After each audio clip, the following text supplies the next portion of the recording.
नमस्कार, मी गौरी. फूडी गौरीमध्ये तुम्हा सर्वांचं मनापासून स्वागत करते.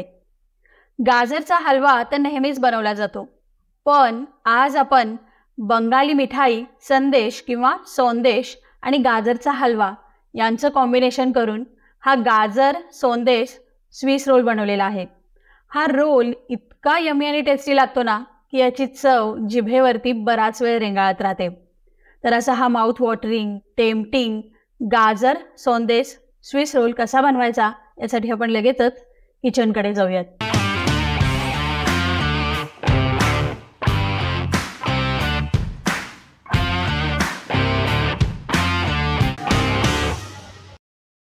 आज आपण गाजर सोंदेश रोल बनवणार आहोत.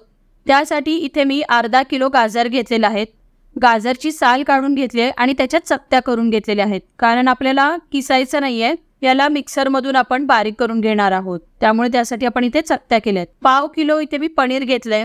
मलाई पनीरचा वापर केलेला आहे आणि त्याला हातानेच कुस्करून घेतलेला आहे. आता इथे मी 2 वेगवेगळे रोल बनवायचे आहेत आपल्याला, त्यामुळे इथे साखर आणि मिल्क पावडर 2-2 वाट्यांमध्ये आपण काढून घेतलेले आहेत. इथे मी साखर घेतलेली आहे, पाव कप साखर, जी आपण पनीरच्या रोलसाठी वापरणार आहोत. ही 1/3 कप साखर घेतलेली आहे, ती आपल्याला गाजरच्या रोलमध्ये वापरणार आहोत. इथे अर्धा कप मिल्क पावडर घेतली आहे आणि ही सुद्धा अर्धा कप मिल्क पावडर घेतलेली आहे, कारण आपल्याला गाजरच्या रोलमध्ये सुद्धा मिल्क पावडर वापरायची आहे आणि पनीरच्या रोलमध्ये सुद्धा मिल्क पावडर वापरायची आहे. 1 चमचा वेलची पावडर, 2 टेबलस्पून साजूक तूप आणि 1 कप दूध घेतलेलं आहे. आता आपल्याला ह्या ज्या गाजरच्या चकत्या आहेत याला मिक्सरमधून वाटून घ्यायचं आहे. आता आपण या सगळ्या चकत्या मिक्सरमध्ये घालूयात आणि याला वाटून घेऊयात. आपल्याला इथे गाजरचा रोल बनवायचा आहे, त्यासाठी आपल्याला त्याचा असा लगदा, त्याचा टेक्स्चर आहे ते असं लगद्यासारखं मऊ पाहिजे, म्हणून आपण इथे गाजर वाटून घेतलेला आहे. जर तुम्हाला गाजर हलवा बनवायचा असेल तर त्यावेळेस तुम्हाला गाजर किसूनच वापरावे लागतील, त्यामुळे त्याची चव खूप चांगली लागते. तर आता आपण हे गाजर वाटून घेतलेत. यामध्ये आता थोडंसं आपल्याला दूध घालायचं आहे आणि पुन्हा एकदा मिक्सरवरती ते आपण फिरवून घ्यायचं आहे. तर आता हे गाजर आपण मिक्सरमधून काढून घेतलेलं आहे. आता हे जे उरलेलं दूध आहे ते आपण नंतर वापरायचं आहे. आता मी गॅसवरती कढई ठेवलेली आहे आणि त्या कढईमध्ये आपल्याला हे जे वाटून घेतलेलं गाजर आहे ते घालायचं. त्याला थोडंसं परतून घ्यायचं. यामध्ये 2 टेबलस्पून साजूक तूप घालायचं आहे. एकदा मिक्स करून घ्यायचं आणि जे आपण उरलेलं दूध होतं कपमध्ये ते घालायचं आहे. यामध्ये 1-2 मिनिटासाठी याला हलवून घ्यायचं आहे आणि यामध्ये आपल्याला 1/3 कप साखर घालायची आहे. साखर घातल्यानंतर हे मिश्रण अजून थोडंसं पातळ होतं, त्यामुळे आपल्याला यातलं सगळं पाणी आटवून घ्यायचं आहे. हे जे मिश्रण आहे अगदी जसं आपण गाजरचा हलवा बनवतो ना त्याच पद्धतीनं ही प्रोसिजर आपल्याला करायची आहे. फक्त जेव्हा आपण गाजरचा हलवा बनवतो त्यापेक्षा आपल्याला हे मिश्रण घट्ट बनवायचं आहे. याचा चांगला गोळा तयार झाला पाहिजे असं आपल्याला हे मिश्रण आटवून घ्यायचं आहे. तर हे मिश्रणाला आता खूप जास्त पाणी सुटलंय आणि ह्याचं पाणी आहे ते बाहेर आता उडतंय. तर हे आपल्या अंगावरती उडू नये यासाठी आपण यावरती आता झाकण ठेवूया आणि याला तोपर्यंत दुसऱ्या गॅसवरती आपण शिफ्ट करूया. आता आपल्याला एका दुसऱ्या पॅनमध्ये जे आपण पाव किलो पनीर घेतलं होतं ते घ्यायचं आहे. याला 2 मिनिटासाठी एकसारखं करून घ्यायचं. आपण चमचा घेतलाय त्याच्या साह्याने व्यवस्थित त्याला असं मॅश करून घ्यायचं आहे आणि यामध्ये आपल्याला पाव कप साखर घालायची आहे आणि आता आपण यामध्ये घालायचं आहे अर्धा कप मिल्क पावडर. हे सगळं व्यवस्थित एकत्र करायचं आहे. इथे आता आपण साखर घातल्यामुळे पनीरला सुद्धा पाणी सुटलेलं आहे. आता हे मिश्रण थोडंसं पातळ आहे, आपल्याला याचा सुद्धा एक असा गोळा बनवून घ्यायचा आहे.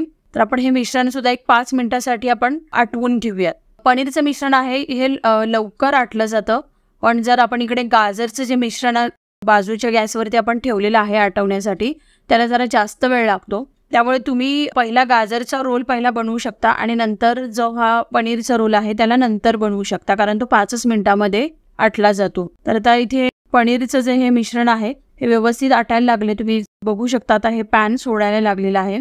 आता आपल्याला गॅस बंद करायचा आहे आणि यामध्ये अर्धा चमचा वेलची पावडर घालायची. आपल्याला वेलची पावडर व्यवस्थित मिक्स करून घ्यायची. हे मिश्रण खूप जास्त आपल्याला आटवायचं नाहीये, कारण नंतर ह्याचा अजून घट्ट असा गोळा तयार होतो, किंवा खूप जास्त आपण त्याला आटवलं तर पनीर असं चिवट व्हायला लागतं किंवा ड्राय पडायला लागतं. तर आपल्याला तसं टेक्स्चर नको आहे, त्यामुळे आपण याला थोडा हलका चांगलासा गोळा व्हायला लागला की आपण गॅस बंद करायचा आहे. आणि समजा हे जर मिश्रण तुम्हाला खूप जास्त ड्राय झालं असं वाटतंय तर त्याच्यामध्ये थोडंसं दूध घालायचं, 1-2 चमचे किंवा 2 टेबलस्पून दूध घालायचं आणि पुन्हा याला व्यवस्थित हलवून थोडंसं गरम करून घ्यायचं, म्हणजे त्याचं जे टेक्स्चर आहे ते अगदी व्यवस्थित होतं. आता आपलं हे जे गाजरचं मिश्रण आपण आटायला ठेवलं होतं ते बघूया. यावरचं झाकण काढून बघायचं आहे. हे मिश्रण बऱ्यापैकी आटलेलं आहे. आता आपल्याला यामध्ये मिल्क पावडर घालायची आहे. मिल्क पावडर व्यवस्थित मिक्स करून घ्यायची, कारण त्यामध्ये गाठी होऊ शकतात. आणि आता आपण याला कंटिन्यू हलवत राहायचं आहे. तुम्ही कंटिन्यू जर हलवणार असाल तर गॅसची फ्लेम थोडीशी मोठी करून हे मिश्रण आटवू शकता, नाहीतर लो टू मिडियम फ्लेम वरती आपण याला आटवून घ्यायचं आहे. अजून या मिश्रणामध्ये बऱ्यापैकी पाण्याचा अंश आहे, त्यामुळे मला वाटतं हे मिश्रण अजून आटण्यासाठी एक 10 मिनिटं तरी लागतील. तर आपण हे मिश्रण आटवून घेणार आहोत. एक 10 मिनिटं झालेली आहेत. तुम्ही बघू शकता हे मिश्रण आता आटायला लागलेलं आहे. मिश्रण पॅन सोडायला लागले, त्यातलं बऱ्यापैकी पाण्याचा अंश गेलाय आणि मिश्रण चांगलं घट्ट त्याचा गोळा बनायला लागलेला आहे. तुम्हाला जर वाटत असेल इथे हे मिश्रण खाली कढईला वगैरे चिकटतंय, तर तेव्हा तुम्ही अजून एखाद्या चमचा तुपाचा वापर करू शकता. अजून 2 मिनिटं आपण हे जे मिश्रण आहे याला आटवून घेणार आहोत. ते मिश्रण आपलं परफेक्ट व्यवस्थित अगदी झालेलं आहे. याचा गोळा बनायला लागलाय. आता आपण गॅस बंद करूया आणि यामध्ये वेलची पावडर घालूया. साधारण एवढं मिश्रण आपल्याला आटण्यासाठी एक 25 ते 30 मिनिटाचा वेळ लागलेला आहे. आता आपल्याला एका बटर पेपरवरती चमचाभर तूप लावून घ्यायचं आहे आणि हे जे गाजरचं मिश्रण आहे घट्ट झालेलं ते घालायचं. याला बटर पेपरनीच एकसारखं करून घ्यायचं आहे, म्हणजे ते मिश्रण लवकर थंड होईल. आणि आपल्याला हे जे मिश्रण आहे याला चांगलं, इथे मी सिलिकॉन स्पॅच्युलाचा वापर केलाय, त्यानेच मी त्याला एकसारखं असं करून घेतलेलं आहे. तुम्ही एखाद्या वाटीला तूप लावून घेऊ शकता आणि हे मिश्रण चांगलं पसरवून घ्यायचं आहे. आयताकृती शेप मध्ये आपल्याला हे मिश्रण आहे याला पसरवून घ्यायचं आहे. खूप जास्त असं जाडीवरती, म्हणजे त्याची खूप जास्त असं जाडसर पसरवायचं नाहीये. व्यवस्थित एकसारखं असं झालं पाहिजे. खूप जास्त पातळी नको आहे आणि खूप जास्त जाडही नको आहे. तर अशा पद्धतीने आपण हे मिश्रण व्यवस्थित पसरवून घेतलंय. याला एक 10 ते 15 मिनिटं असंच रूम टेम्परेचरवरती थंड होऊ द्यायचं आहे. आणि यावरती आपल्याला हे जे पनीरचं जे मिश्रण आहे ते पनीरचं मिश्रण यावरती आता आपल्याला व्यवस्थित पसरवून घ्यायचं आहे.